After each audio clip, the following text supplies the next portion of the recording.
దేవుని ఘనమైన నామమునకు స్తోత్రములు.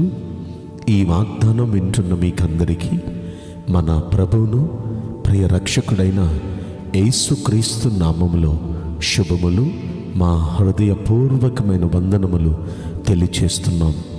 ఈరోజు దేవుని వాగ్దానం యెషయా గ్రంథం 43వ అధ్యాయము 5వ వచనం. భయపడకుము, నేను నీకు తోడై ఉన్నాను. ఈ మంచి వాగ్దానం మంచి దేవుడు మన అందరి వెనుకడిలో నెరవేర్చునుగాక.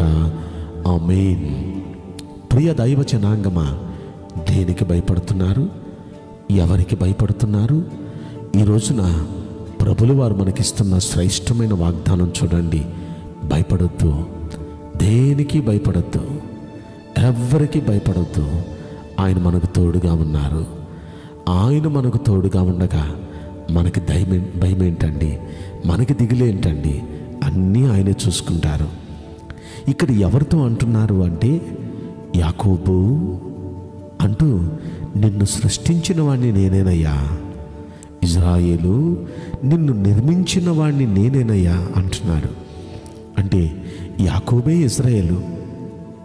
మారని మనిషి యాకోబు, మారిన మనిషి ఇజ్రాయేలు. ఈ యాకోబును పుట్టించినవాడు ఆయనే, యాకోబును మార్చినవాడు ఆయనే. ఆ కింద అంటున్నాడు, నేను నిన్ను విమోచించాను. అంటే భయంకరమైన శ్రమలలో నుండి, భయంకరమైన ఇబ్బందులలో నుండి నిన్ను నేనే విమోచించాను అంటున్నారు. విమోచించడం మాత్రమే కాదు, పేరు పెట్టి నిన్ను పిలిచాను అంటున్నారు. నువ్వు నా సొత్తు అంటున్నారు. నిజంగా భయపడొద్దయ్యా, నువ్వు నా సొత్తు. నేను నిన్ను పిలిచా, నేను నిన్ను విమోచించాను. నువ్వు నా సొత్తయ్యా. నువ్వు జలములలో పడి వెళ్ళినప్పుడు అవి నిన్ను ముంచలేవయ్యా. నువ్వు అగ్ని మధ్య నడిచినా అవి నిన్ను కాల్చలేవయ్యా. ఎందుకు తెలుసా? నేను నీతో కూడా ఉన్నాను. నువ్వు నా సొత్తయ్యా, అందుకే నేను నీతో కూడా ఉన్నాను అంటున్నారు.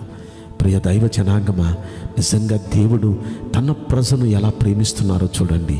మనల్ని పుట్టించినవాడు ఆయనే, మనల్ని రక్షించినవాడు ఆయనే, మార్చినవాడు ఆయనే. మనం ఆయన సొత్తు అండి, ఆయన సొత్తు కనుక మనకి ఆయన కాపుదల ఉంటుంది. ఎప్పుడు ఆయన మనతో కూడా ఉన్నారు. ఇది ధైర్యంగా తెచ్చుకోండి. ఎందుకు ఈ మాట ప్రభు అంటున్నారంటే, 4వ వచనంలో అంటారు, నీవు నా దృష్టికి ప్రియుడవు, అందుకే నువ్వు ఘనుడవయ్యా. నేను నిన్ను ప్రేమిస్తున్నానయ్యా, నేను నిన్ను ప్రేమిస్తున్నాను. ఈ మాటలు మనం పరిశీలిస్తే దేవుడు అతనికి తోడుగా ఉండి ఈ వాగ్దానం ఇవ్వటానికి గల కారణం ఏంటంటే, దేవుడు అతనికి ప్రేమిస్తున్నాడు. దేవుడు అతన్ని ప్రేమిస్తున్నాడు. అంత మాత్రమే కాదు, దేవుని దృష్టికి ఇతడు ప్రియంగా ఉన్నాడు. ఈ రోజున మన ప్రవర్తన దేవునికి నచ్చితే, మనం ఆయనకి ప్రియంగా ఉంటే ఆయన మనల్ని ప్రేమిస్తాడు, గనులుగా చేస్తాడు, మనకు తోడుగా ఉంటాడు. మనం దేనికి భయపడాల్సిన అవసరం లేదండి. కనుక ఈ వాగ్దానం వింటున్న ప్రియ దేవుని బిడ్డలారా, దేనికి భయపడొద్దు, ఎవ్వరికి భయపడొద్దు. ఆయన మనతో కూడా ఉన్నారు. మనల్ని ఆయన ఎంతో అమితంగా ప్రేమిస్తున్నారు. ఖచ్చితంగా మనల్ని ఘనపరుస్తారు. ఆయన ఖచ్చితంగా ఘనపరుస్తారు. కాబట్టి ఈ మంచి వాగ్దానం వింటున్న మనందరి వెనుకడిలో మంచి దేవుడు నెరవేర్చునుగాక. ఆమేన్. నేను మీకోసం ప్రార్థన చేయబోతున్నాను.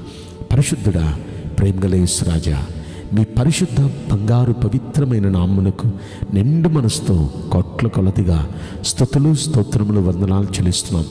ఈ వాగ్దానం వింటున్న ప్రియుల జీవితంలో దయచేసి ఈ వాగ్దానం నెరవేర్చండి.